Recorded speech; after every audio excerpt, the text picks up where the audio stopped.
Perkenalkan, nama saya Nataniela Permata Prastasari, kelas 10I nomor urut 23. Sekarang saya akan menjelaskan tentang proses masuknya Islam di Sulawesi dan menyebarnya Islam di Sulawesi. Pertama-tama kita tahu bahwa ajaran Islam masuk di Sulawesi pada abad ke-16, namun baru berkembang pada abad ke-17. Mengapa begitu? Pertama-tama kita harus tahu cara menyebarnya agama Islam di Sulawesi. Ada 3 cara. Yang pertama, melalui para pedagang. Jadi, para pedagang yang menganut agama Islam menyebarkan, mengenalkan agama Islam ke para pedagang lokal dan juga warga setempat yang berada di tempat perdagangan tersebut, sehingga Islam mulai dikenal dan juga mulai dianut oleh warga Sulawesi. Nah, cara yang kedua adalah melalui para ulama atau mubalik. Contohnya ada Syekh Yusuf dan juga 3 bersaudara yang berasal dari Kolo Tengah, Minangkabau. 3 bersaudara itu yang pertama ada Datori Bandang atau Katib Tunggal, Datori Patimang atau Katib Sulung, dan juga Datori Tiro atau Katib Bungsu. Nah, mereka diutus oleh Raja Ternate untuk mengajarkan Islam di Sulawesi. Mereka sampai di kota Makassar pada abad ke-16. Namun mereka tidak langsung mengenalkan atau mengajarkan agama Islam kepada masyarakat Sulawesi saat itu. Namun mereka lihat kondisi masyarakatnya dan juga wilayahnya, sehingga mereka tahu cara yang benar untuk mengenalkan ajaran Islam. Nah, ternyata hasilnya masyarakat Sulawesi, bahkan sampai para penguasanya menjadi luluh dan menganut agama Islam. Raja pertama yang diislamkan adalah Raja Lumu. Saat itu kerajaan Lumu itu sangat dihormati oleh masyarakatnya. Nah, Raja Lumu ini diislamkan pada tanggal 4-5 Februari tahun 1605 dan menjadi Sultan Muhammad. Lalu yang kedua diikuti oleh Raja Goa pada tanggal 22 September 1605 dan mengganti namanya menjadi Sultan Alauddin. Yang ketiga itu adalah Raja Talo pada tanggal 9 November 1607 dan mengganti namanya menjadi Sultan Abdullah. Cara yang ketiga dilakukan oleh Sultan Alauddin.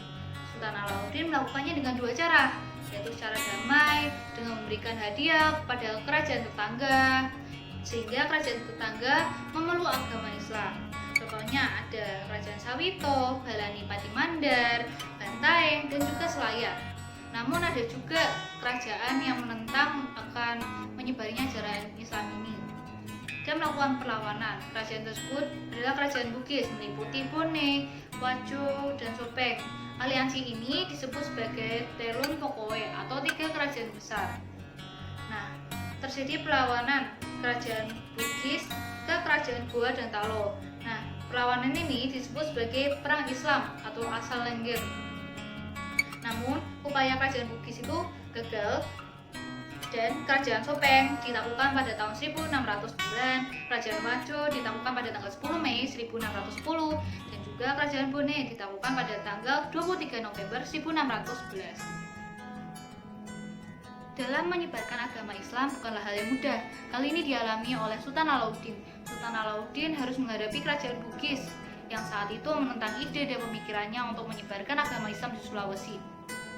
Namun, ia tetap fokus pada tujuannya, berpegang teguh pada tujuannya. Dan ia melakukan segala upaya. Ia tetap gigih dan pantang menyerah, sehingga tujuannya tercapai. Hal itu juga dialami oleh Datori Bandang.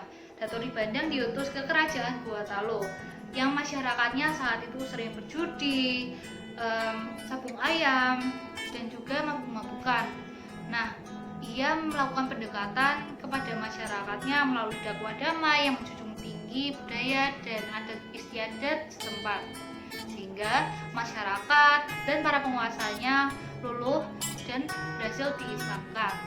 Yang ketiga dialami oleh Datori Patimang. Datori Patimang diutus ke wilayah Luwu dan sekitarnya. Saat itu masyarakatnya masih menganut animisme dan menyembah arwah-arwah nenek moyang dan juga dewata Sewae.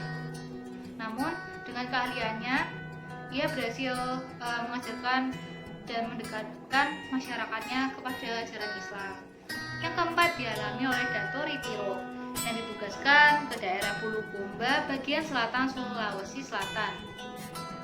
Ia menguasai ilmu tasawuf yang dianggap cocok untuk menyebarkan dakwah di wilayah tersebut. Kenapa? Karena masyarakat tersebut tuh masih kental dengan kepercayaan terhadap hal mistis dan sihir. Wilayah tersebut itu mengalami kekeringan dan wilayahnya tuh tandus. Nah, Jaturitiro itu melihat kesempatan tersebut. Ia membuat mata air dengan mengukir tongkatnya di tanah, sehingga keluarlah mata air dan masyarakat tuh menjadi luluh dan percaya kepada Jaturitiro ini. Nah, setelah kita mengetahui perjuangan yang dilalui oleh para tokoh tadi untuk menyebarkan agama Islam di Sulawesi, banyak hal yang dapat kita petik dari mereka. Antara lain, kita harus gigih, fokus pada tujuan kita, kerja keras, dan pantang menyerah dalam mencapai tujuan kita. Hal ini dilakukan oleh Sultan Alauddin tadi untuk menyebarkan agama Islam di Sulawesi. Misalnya apa ya kalau di kehidupan kita sehari-hari? Misalnya nih, kita mau nilai yang bagus, nilai yang baik, maka kita harus gigih, harus fokus pada tujuan kita. Kita harus bekerja keras, pantang menyerah dalam mengerjakan ulangan, ujian, tugas, sehingga nilai yang kita dapat itu juga merupakan nilai yang maksimal, nilai yang baik bagi kita. Nah, nilai lainnya adalah kita harus pintar, harus cerdik dalam membaca situasi dan kesempatan yang ada. Hal itu dilakukan oleh para dato tadi, yaitu mereka pintar dalam membaca situasi masyarakatnya, kondisi masyarakatnya, sehingga mereka dapat menerapkan ilmu mereka dan mencapai tujuan mereka. Nah, misalnya apa kalau di kehidupan kita sehari-hari? Misalnya nih, sekarang di tengah pandemi ini kita mau usaha, tapi kita tidak boleh keluar-keluar dari rumah. Terus usaha apa ya? Nah, kita harus pintar membaca masyarakat. Masyarakat sekarang mungkin butuh APD. Kita bisa membuat APD dari rumah dengan kualitas yang baik. Kita bisa menjualnya dengan harga yang murah, sehingga masyarakat juga terbantu dengan bantuan kita dan kita juga dapat untung dengan usaha kita. Sekian video kali ini. Mohon maaf jika ada salah kata atau pengucapan. Terima kasih semuanya.